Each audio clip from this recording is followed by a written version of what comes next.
All right, guys, so I've slept on it. I've calmed down a little. That stupid Rob Jones. Yeah, I've calmed down a little. But what are the 5 things we learnt from yesterday's match? That was Forest 2, Bournemouth 3.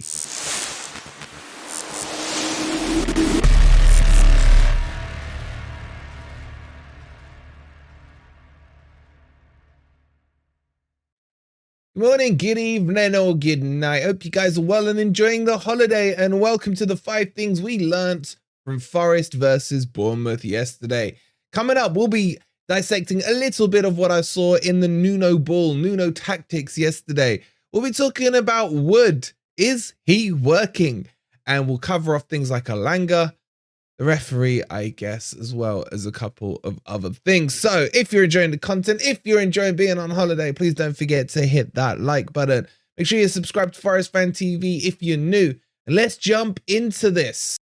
Okay, so I want to kick things off, obviously, with the new manager. I want to talk about the positives that I saw. I really like a lot of what I saw. Now, it's easy to get on a bandwagon, on a hype train or whatever, and look for the positives and try and ignore the negatives. There was definitely both yesterday. But I thought his selection and formation were really good yesterday. Yes, I would have tweaked a couple of things. I probably would have gone with Vlachodimos in goal.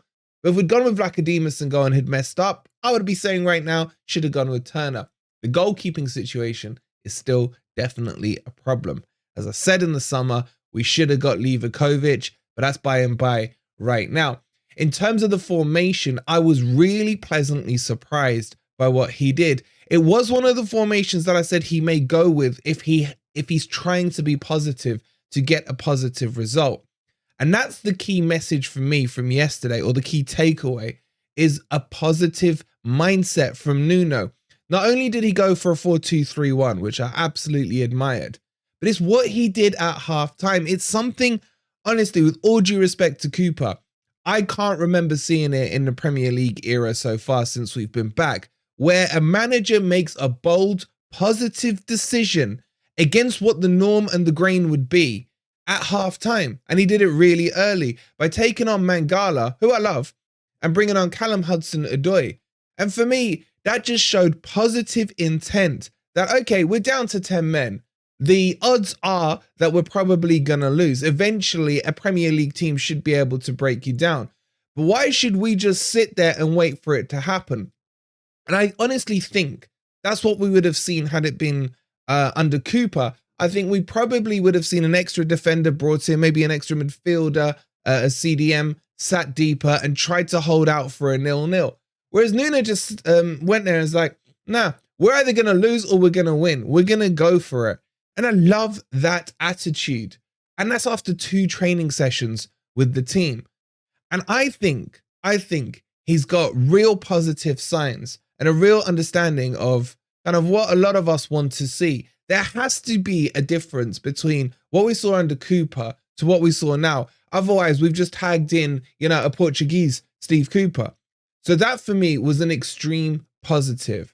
He used a lot of really good plays. I saw a lot of patterns starting to develop. Yes, we only had 30-odd% possession in a game, but obviously we got screwed by a certain individual. But overall, the signs were positive. And on another day, I'm telling you, we would have won that. If that was 11 versus 11, there's no way Bournemouth, without their brown envelopes, would have won that.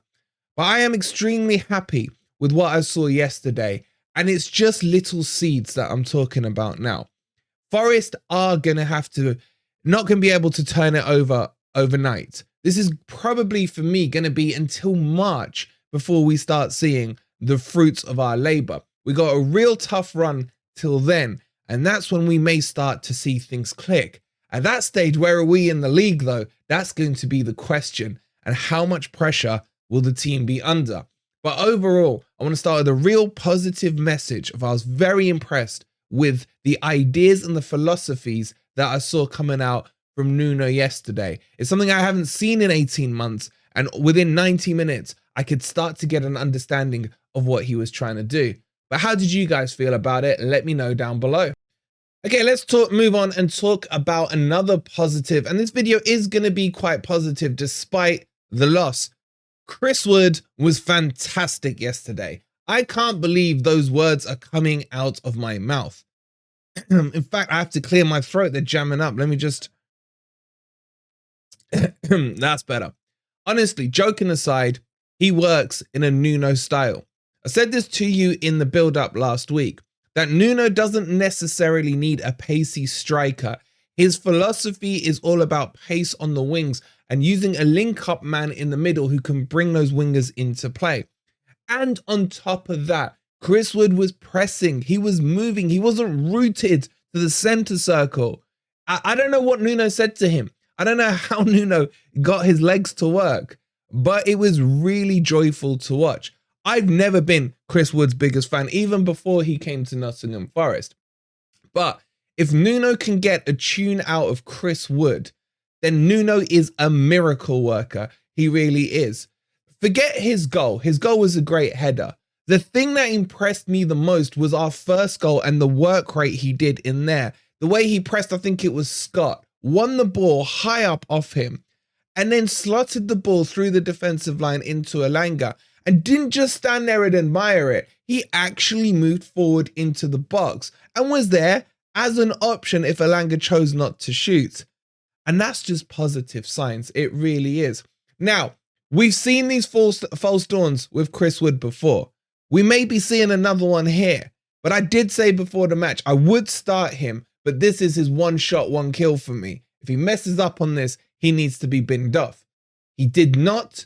He's bought himself for me maybe the next 2 games. Obviously, Newcastle next against his old club could be very interesting. He should know how they work. He could be a good weapon for that. I can't believe what I'm saying. But Chris Wood, for me, was my man of the match. What do you guys think? Okay, let's move on to point number 3. And I want to talk about Alolan. Alolan still frustrates me. I know he scored a wonderful goal yesterday. I know he's still young and he's very raw. But again, I think he works. Because I'll liken him to Adama Traore. Because that's kind of the style of player we have here. But in slight differences. Traore was obviously chiseled up, right? I mean, Alanga's in good nick himself. Traore could run, he had pace, but Traore couldn't shoot. Alolan can shoot. Traore was used wide with his pace under Nuno ball, and that's what we're seeing yesterday. And more importantly, Alolan wasn't offside yesterday, which was absolutely beautiful to see as well. Yet more positives coming out.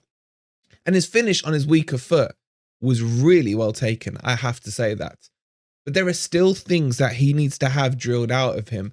His footballing IQ needs to increase. He needs to be more aware of his surroundings and understand when and when he shouldn't be bringing other players into the game. And there were still signs of that yesterday. But I do see already a marked improvement in him yesterday from previous matches as well. Hopefully Nuno can get that drilled into him. Get that ball. It's not just a race to the byline. You need to be aware of who's around you. Sometimes you need to slow it down first, then take on your man while you've allowed your midfield and attack to catch up with you, and then produce a pass into the box or take your shot. So there are good signs. There are still a lot of improvements that need to come off Alolan. But what was clear yesterday is that he can play on the left and the right hand side, which I think yet again is another positive. I did actually quite like him more on the right hand side yesterday. It's a shame we went down to 10 men because I think putting Origi on the left hand side would have looked good as well, because I thought Origi yesterday, although he only played 20-25 minutes, there were signs of good things coming from him. So overall, I'm in a very positive place, even though and despite we have lost, because there are great signs. And I want to talk about another managerial change that was made yesterday that really impressed me.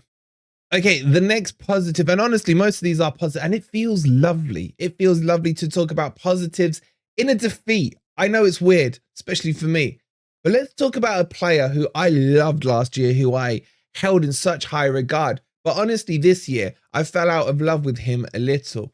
But yesterday was one of his best second half performances. In fact, that second half performance for me was the best I've seen him all season. And that, of course, is Morgan GibbsWhite.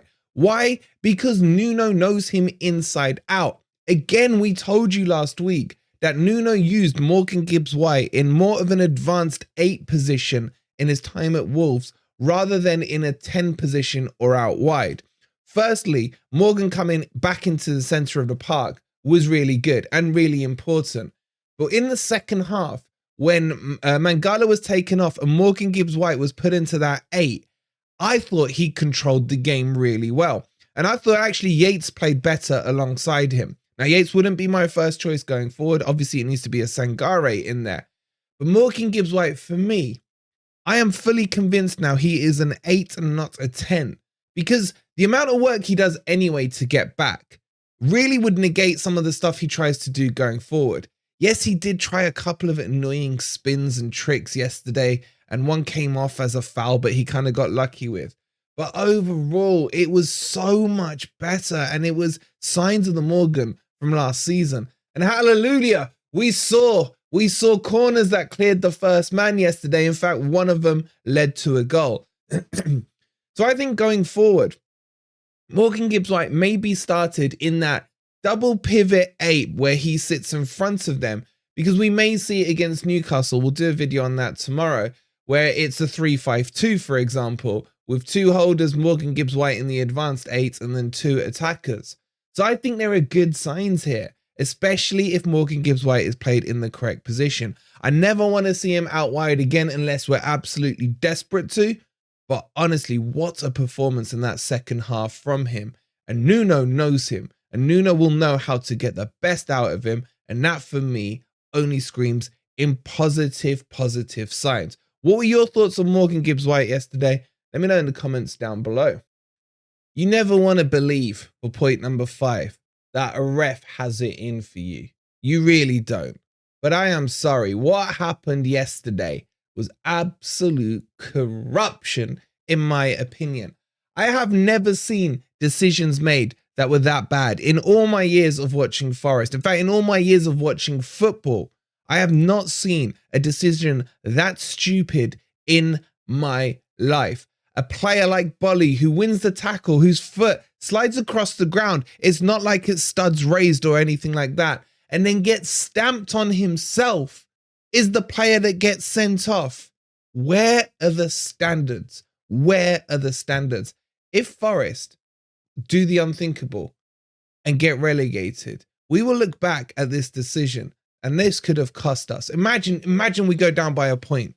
Imagine we do. Now, I'm not saying if Bolly was on, we would have gone on to win or get the point or what have you. It's the whole butterfly effect. But these are decisions that there are no real ramifications for these refs. I said yesterday in a fit of anger, we should be able to sub refs off at halftime. Refs themselves should be able to send off. Now, I was angry, but when you break it down logically without the anger, why is it that refs aren't judged on their performance on the pitch? There really honestly should be a advanced ref who's sitting in the stands or watching the Stockley Park or whatever. And if a ref is having a stinker that badly, they should be subbed off. There should be a backup ref there. Never going to happen. Because the ramifications are going to be that we will get a letter of apology from Howard Red-Webb.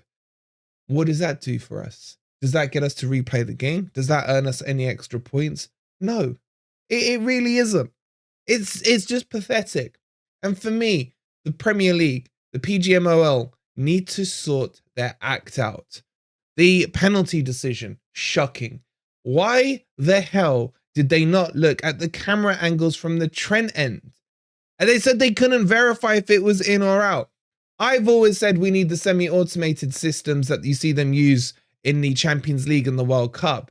That would have qualified that one, not a problem. But on the eye, you could tell he was clearly in just by logic. His hand was behind his body, in line with his leg. His leg was miles in the box. And remember, even if he's on the line, the contact on the line is in the box. Just look at the camera angle from the Trent end. I will not be surprised if that camera angle comes out in the next couple of days. I really won't. But it cost us. It definitely cost us. And this ref has history with us. Remember back to Man U.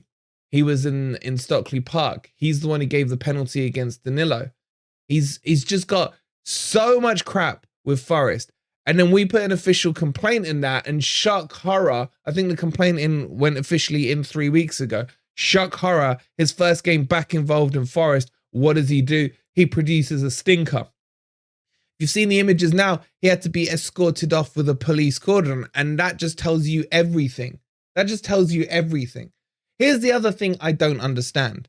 Why at halftime can he not review his mess up and look at it and think, you know what, I was wrong, and then ask for the player to come back on? Because that would have been at least a little bit fairer. It really would have. They have to change some of these rules. Why can't a ref at halftime, instead of sitting there probably getting a massage and counting his notes in his brown envelope, why can't he be forced to review the contentious decisions he's made in the first half, especially when it comes to red cards and things like that? And if he looks at it and looks at it objectively, why can't he then say, you know what, hands up, wrong. Let me go and tell Nuno that he can bring Bolly back on. It's just, I don't know. Would it work? Because obviously we made subs after it, etc. I don't know, but something needs to be done. Get in the comments down below your best suggestions for what you would like to see changed. Now, a lot of you asked, why didn't it go to VAR? The answer to that is they cannot intervene when it comes to bookings. However, what I would say is, why was it not looked as a potential red card for the stamping on Bolly? That's what VAR should have done. They should have found any excuse to have that reviewed, because the ref then would have looked at the monitor. Now, I'm not saying he would have changed his mind, because obviously the brown envelopes were all there, but at least he would have been forced to a screen. But get down in those comments below what your best recommendations are for some changes to this corrupt league. That will do for your 5 points today. What we've learned, we will have a Grumpy Old Reds tonight at 8:30. I can't wait to hear what the boys thought about Nuno, the game, the corruption, and all of that. Please don't forget to hit the like button if you haven't already. Subscribe to Forest Fan TV if you are new. And smile, because things are going to go in the right direction. I promise you that. Nuno knows what he's doing. Enjoy your holidays, and we'll see you tonight. Come on, you Reds.